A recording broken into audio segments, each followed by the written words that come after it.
I'll change my percentage.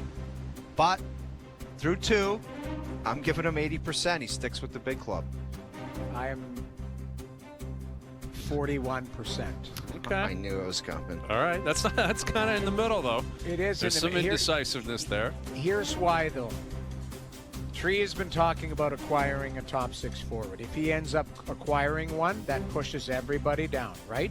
And if he gets pushed down, it comes back to the conversation we had right at 4 o'clock, saying if he plays 8 minutes, and doesn't do much, like it's a learning curve for him. He might spend a weekend with the Marlies just getting some reps if Lorenz comes back and there's other players moving around and all of that type of stuff. There's no guarantee. Right now, it looks great, and I would say 100% just based on what I've seen in 2 games. But it's 2 games against teams that weren't playoff teams. We'll see what the next step is when you play some of the big boys, and if he holds up. That's my thing. It's a long season for him. Yeah. That's the only reason why. Well, and he's played 2 home games. He hasn't even played a road game yet. Right. Matchups, all of that. You're right. There's a lot that he has to continue to prove. But, Markers, yeah. Nick Robertson, I don't know if he's going to be here long term. Right. Is Cal Yarncroke going to stay healthy? That's another element to it. It may be a scenario where, yes, he moves down, but if they don't have other options, he's going to keep playing.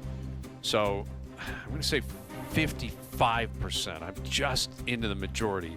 55. Like Craig Berube pumping his tires. And again, he's not 18. He can go down to the minors, no waivers. That's fine. Right. But, 20-year-olds play in the league. They do play in the league. They're allowed to be good, too. Yeah, they're allowed to play. And they're allowed to continue to prove that they should play. So it's been a good start so far. All right, Little Jerry's After Dark still to come. Ray Ferraro coming up at 20. We got Tim Kirkjian live from Seattle ahead of Game 3 tonight, and our best bets coming up. Overdrive continues. TSN 1050 and on YouTube Live. Don't sweat the technique. I think old Tua Tagovailoa had some teammates want to stuff him into a garbage can. He had an announcement today. I shouldn't have said what I said. And maybe it's not that bad, and we just need to get better. Yeah. I've never heard of anyone backtracking comments like that. It's like it's either happening or not. It's such a disaster in Miami. The Tyreek Hill stuff from last year where then he had to backpedal. Remember, that's all they do is backpedal in Miami.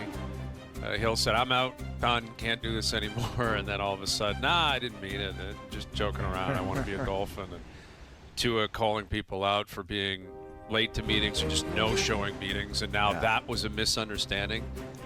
No, it either happened or it didn't. Yeah, and it happened. Exactly. It happened, but now he's being told, can you shut up? Do you know how much money we paid you and you don't win anything? And, it's just I would love it if vibe. it came out that he was one of the guys that didn't show up. That would be so Miami Dolphins if he ratted himself out. Right. Like one of his teammates say, well, he should know that he's one of them. Yeah, exactly. Exactly. That wouldn't shock me at all. No. It wouldn't shock me at all. There's just weird stuff going on, and when you lose, it gets really strange and weird. Well, they point fingers. That's what it is. You start pointing fingers. The coach can't survive there, though. No chance. He can't survive. No chance. And that is when you realize who's been through it, who's got what it takes to get to the other side of it. When you start losing, and it's happening in Arizona, this Jonathan Gannon character, who was the one who grabbed the player who dropped the ball before the end zone, before the touchdown. Slapped him, I think. Slapped him on the chest or something. Yeah, and it was bad. It was a bad look, like really, really bad look. And he had to, I think he got fined, and he took a lot of heat for that. And he was asked today, he was getting asked about, emotions in the game and injuries and dealing with that. And again, the Cardinals have lost 4 straight. They're 2-0 to start the year. They've lost 4 straight. And they're in the NFC West, and this could be it for him. He's been there for a few years. This was part of one of the stranger press conferences you're ever going to see from earlier today. Early in your career, did you have to start trying to figure out how to take the emotion out of coaching as far as when you have all these injuries and you have all these different pieces? When's the first time that you can recall that? 2007 when our quarterback went to jail. Coach, thank you. What the hell was that? I love the PR guy. Coach, thanks so much. Great stuff. Exactly. Cut the mic right there. Is that what the PR guy said? Yeah. At the end, he's like, that's enough, because Gannon was fuming, clearly. So he's referencing being in Atlanta and being Michael Vick's coach. I think he was a defensive coach at that point. Yeah. But what a strange way to answer such a kind of routine cliche. You know, it's so easy to just say, yeah, learned that early in my career. It happens. Guys get injured. You got to take the emotion out. Yeah. When back in 07, when my quarterback went to jail. Yeah, like Okay. Michael Vick on line one saying, did you really need to? It's like, Yeah, stone face too, like dead serious. Yeah, learn that the hard way. Like just said it. Yeah. 07. Okay, coach. Kubiak goes to jail. Awesome. Thanks so much. And you're right about, like, Vic's probably sitting there saying, dude, I've kind of, the smoke has settled here finally. Yeah. It's Yeah. been a long time. no one one's really brought it up, and you just had to fire that one out. And I think he works for like NFL Network or something. Yeah, like he's Vic. been doing media stuff, and you know he's going to be trending online because people are wondering who was the quarterback that got arrested and went to Oh, jail yeah. in 2007. Well, you forget about that, right? Like It's almost 20 know, years ago, the Mike Vick story. I know, but there is like that was a tough one, right? That was like that was a heavy story. story, clearly. Yes. And yes. you know, Vic, he paid his dues. He went to jail, as Jonathan Gannon just pointed out. But Yeah. yeah, I guess that is a Still tough. learning experience if you're a coach. When your quarterback is imprisoned, you know, that is going to be something that. Can we play it again? I want to hear the PR guy say, okay, coach, thanks a lot. Yeah, let's hear the whole thing. Go ahead, Joe. Let's hear it.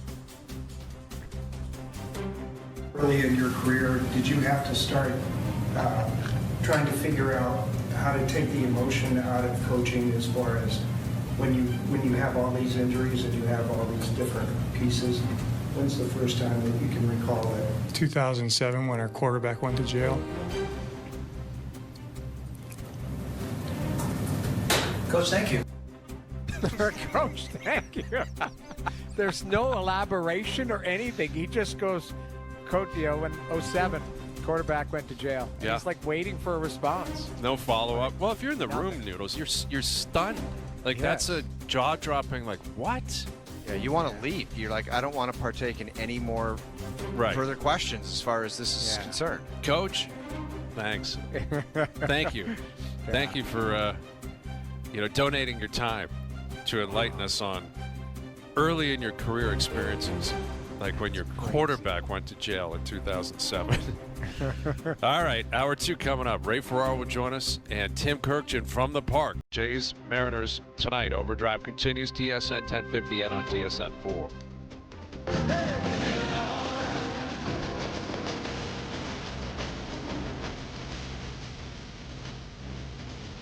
Hour 2 Overdrive continues, powered by FanDuel, bringing you everything from the opening line to the final score. Tim Kirkjian later in the hour from the